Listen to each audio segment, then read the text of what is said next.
um, chairpersons of council that are here present, chamber secretary, the chamber secretary is here, and then becomes the acting town clerk in the absence of the town clerk. Organizations, non-governmental organizations involved in waste management, senior management, staff, communities, and governmental agencies that are here. As everyone is aware, the issue of waste management has become a topical issue in Harare. Our council has committed itself to dealing with the issue of waste management. As you know, we inherited a waste management model from 1980 or from the colonial era, which was based on landfills, which was based on an ecosystem which necessitated the upliftment of waste of whatever kind, without separating it, without recycling it, without dealing with it in any shape, manner, or form, and dumping it at a dump site. As you can see, many areas have been landfills. We used to deal with the Golden Quarry landfill, and until recently, we are taking our waste to Pomona, and we take it in the main without any management, and in most cases it is then managed or sorted by informal groups and other private companies at the Pomona dump site. So that is a conventional model of solid waste management. This management style is hindered by the financial constraints that we have as a city, a number of other constraints, employment, misplaced priorities. As you know, in the recent past, we are arguing on how to use Pomona with the government and other sectors, and this has triggered widespread illegal dumps. And I feel, I see the deputy mayor is here as well. I did not acknowledge him earlier. It's okay. And this has triggered a number of dump sites that have affected our high density suburbs, namely Highfield, Glenora, Glenview, Bukiriro, Mfakosi, Kuazana, Jwarasekwa, Mabuku, Tafara, Hartcliffe, and also to extend low density suburbs of Waterfalls, Hartfield, among others. We've also had other settlements that are still to be regularized that have contributed to the emergence of dump sites. We are unable to offer services to these settlements until they are regularized. And therefore we have to think outside the box to come up with the new methodologies. And as a council, we committed ourselves to coming up in our previous council in last year to coming up with a program that complements the efforts of central government that have issued a national cleaning day. We, however, see that that is not enough. As a city, we need to augment and complement all efforts to clean the city and to clean the country that are being spearheaded by central government, by the communities, and ourselves. So we've committed resources to a program that we are calling Chenesa, Operation Chenesa Harare. This program will run for a period of 3 weeks with effect from Tuesday, 28th of February 2023. Now, the essence and basic facts of this community-based solid waste management system is that it recognizes the role of communities in terms of participating in their cleanups and also behavioral changes. And what we need is to place the citizens and the communities at the center of our waste collection model. It gives people control over their environment to participate, maintain, and improve its aesthetic value. The role of local communities is to practice sanitary behavior, achieving by keeping households and surroundings clean and storing waste in a designated bin container. And other roles of local people include resource recovery actions and participation both in consultation, in administration, and management of solid waste that we have. The city currently collects solid waste once in 2 weeks in all the industrial, high density and low density areas, while in central business district, Harare markets, waste is collected every day. In other words, Harare City Council is no longer providing adequate service within the central business district, industrial, and the surrounding residential areas. Hence, the need to adopt the CBSW model or the Chenesa Harare operation model. Our service split is overstretched. There's low frequency of waste collection that then gives rise to dumping in open spaces, public drains, streams along the roads, and also open waste burning. There has been rapid growth of the city, urban crawl, and we also need to then match this rapid growth. A lot of people are coming to Harare in search of better economic opportunities, living conditions, and urbanization.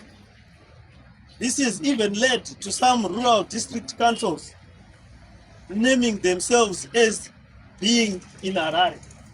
Jimba, Goromonzi, and so forth have built settlements on the borders of the city of Harare, exacerbating the collection of waste. So we therefore need to respond to this situation organically and with innovative methodologies. So we will need the local communities to participate. The local communities will participate in the following manner: removal and transportation of solid waste from dumps in the communities to disposal site, drain clearance, transportation of the waste therefore to disposal site, separation of waste, transportation of solid waste, and composting of organic waste.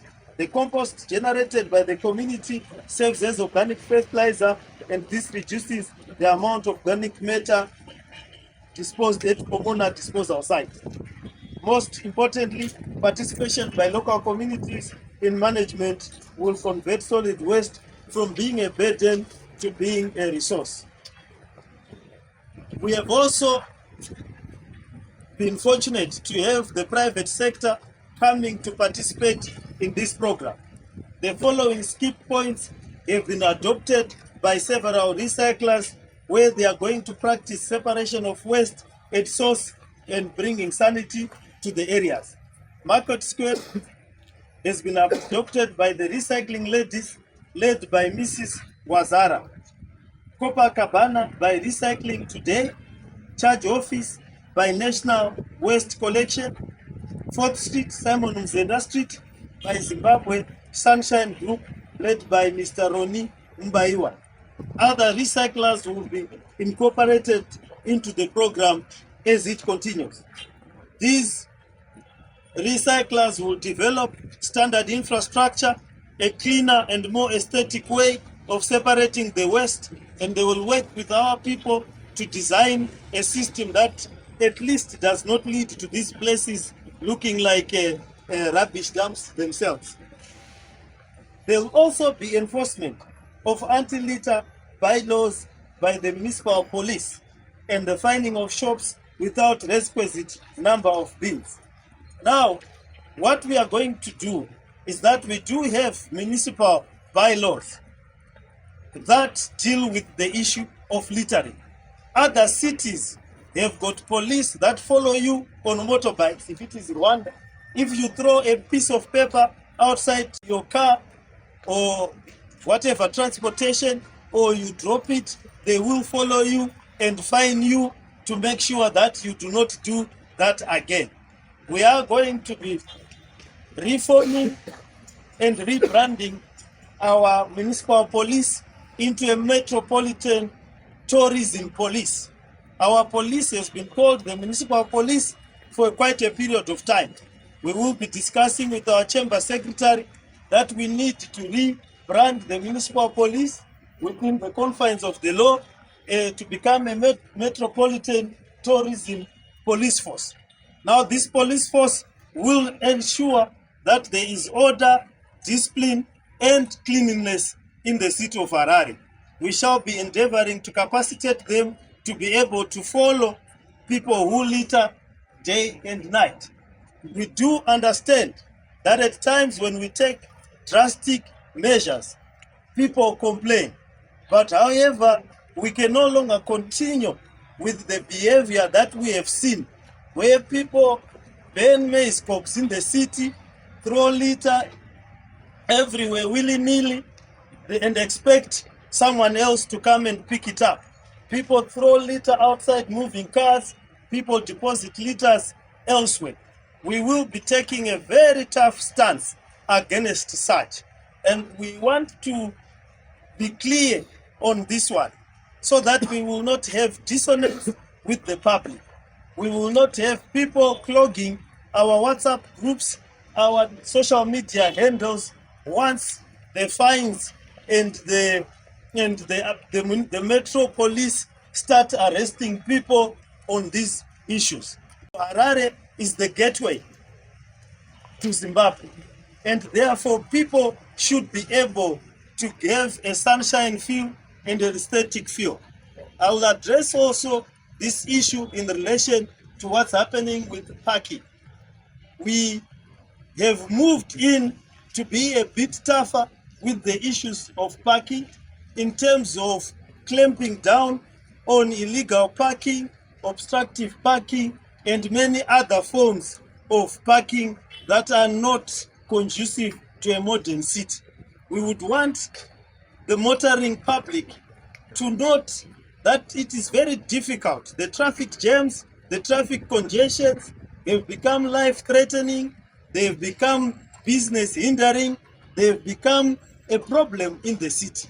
And therefore we have to come up with robust mechanisms to be able to deal with the congestion that is bedeviling the city of Harare. So therefore the municipal police, or what we are calling the Metropolitan Tourism Police of Harare, will be rebranded accordingly and will act tough on issues around litter. The city is the initiator and facilitator that is essentially promoting, cooperating and collaborating with partnership in waste management between communities, NGOs and the private sector. In this regard, this program will be run by each of the district officers of the city of Harare in liaising with community leaders. And the city is committed to providing support to the 3-week Operation Chenesa Harare. The success depends on the participation of local communities, private sector, and the civic society. We are therefore urging everyone to rally with the program. The role of communities in managing their own waste cannot be understated, and we all also support it. So we have instructed all our district officers, together with all our ward councillors, to have stakeholders meetings with the business communities and so forth. We are going to be committing fuel to every district office. We are going to be committing $1,000 a week to every district office. We are going to be committing material. This is a sample of the materials we are going to be committing to each district office. The brooms, the wetsuits for volunteers. So there will be lunch, there will be small allowances, right, offered to the volunteers on the activities on the ground. We will also be asking for those that are able to give us heavy machinery. We are working with CRAS to get the necessary exemption in terms of us being able to hire community trucks, community front-end loaders. It is very expensive to follow the PRAS route to hire trucks. I must underscore that PRAS is an organization that is going to cripple this country. It is an organization that is going to cripple all efforts to manage things properly. To be able to hire to be able to contract is a difficult and a near impossible mission. You have to follow a lot of procedures that end up making you buy things at a more expensive trucks. For us to be able to hire trucks for a 3-week period, it was going to end up costing us 1.1 million US dollars, which money we do not have. So what we are going to do, while we sort out our issue with PRAS to try and get the necessary exemption to be able to hire the tipper trucks that are there in the community, the front end loaders that are there in the community. We will urge those that are able to assist us. We will be able to provide fuel to some of them if they are able to come to this program, and we've asked the district officers and the local councillors to work that out, so that at least by the end of the 3-week period, we will have contracted and we will have dealt with the bulk of the rubbish dumps. We have 610 illegal dump sites in the city that we have mapped. And these are the 610 dump sites that we hope to get rid of. And then we will then continue with a sustainable program to deal with the rubbish. We do have the following equipment. I noticed that at some meeting, Emma got excited after buying 3 trucks and some tractor, and said that they will then be able to carry all the rubbish in Harare. That is impossible. But we, however, are committed to sitting down with Emma to come up with a robust and a more coherent program to clean up the rubbish. In stock, we have 30 compactors that should be operational. We have 3 front-end loaders. We have 7 tipper trucks. We have 10 skip trucks. And we have 1 skip steer. And then you can see some of the equipment, the excavators that we have bought and the lorries that we have bought to add to the equipment that we have.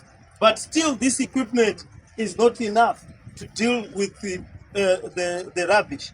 We need an additional 20 compactors, of which we have 15 that are stuck in South Africa.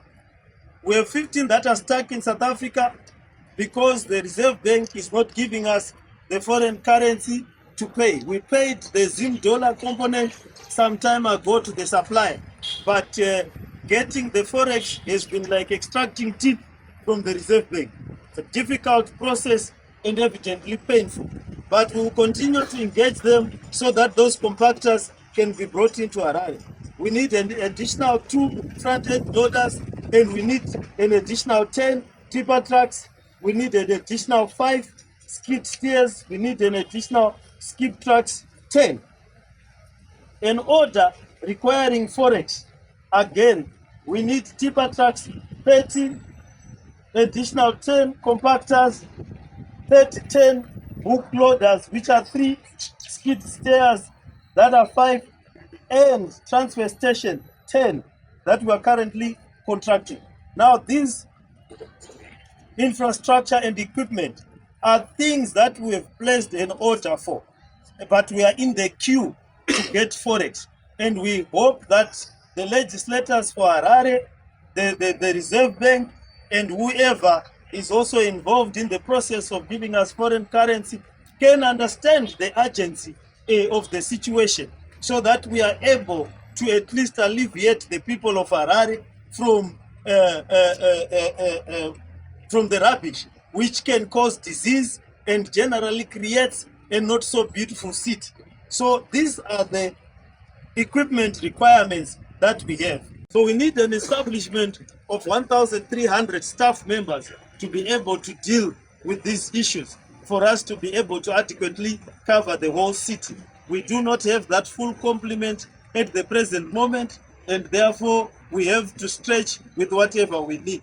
But however, we are going to be launching this program called Chenesa Harare. It's going to run for this initial period of 3 weeks. It's going to be an intensive program. Our finance department has assured us that it has set aside the local resources that we require to deal with this program in terms of fuel, in terms of cash, in terms of the equipment that is needed, and also the other equipment that we should be able to hire and get on board. As a city, we are committed to make sure that the city restores its status as the sunshine city, as a clean city, just as much as we are dealing with other projects.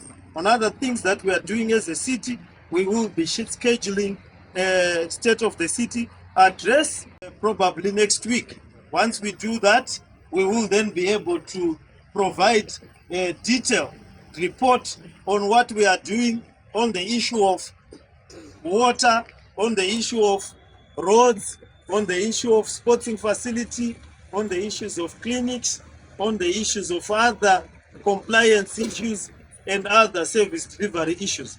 But for today, I thought we should focus on these issues of drain cleanage. We also require, last but not least, I'll talk to it briefly because it has become topical. The issue of roads is squarely a problem of Zinara, which has a chairman called, what is the name of the chairman of Zinara? Who is the chairman of Zinara? No one knows his name. The chairman, George Manya, yes. The chairman of Zinara, called George Manyaya, Panenyaya. The man is dedicated to making sure that there are no roads in this country. We do not know what George Manyaya and his executives are doing with our money. Every month they get at the minimum of $20 from the motorists. They get that money, and last year we believe there are 800,000 motorists in Harare. They got $64 million. They only gave us $2 million, which we have acquitted, and I will make the acquittal public. They have taken the rest of the 62 million, and they've done that for the past 5 years. They are now claiming that there are only 200,000 cars in Harare. Even if there are 200,000 cars, we should be getting $14 million from this Manyaya chap. Now this Manyaya chap has gone anonymous. He does not speak. He does not update the public. We don't know where the money is going, and yet he collects money from the motorists, and everyone has bad roads every day. So we should be launching a court application so that we are able to get our money from Mr.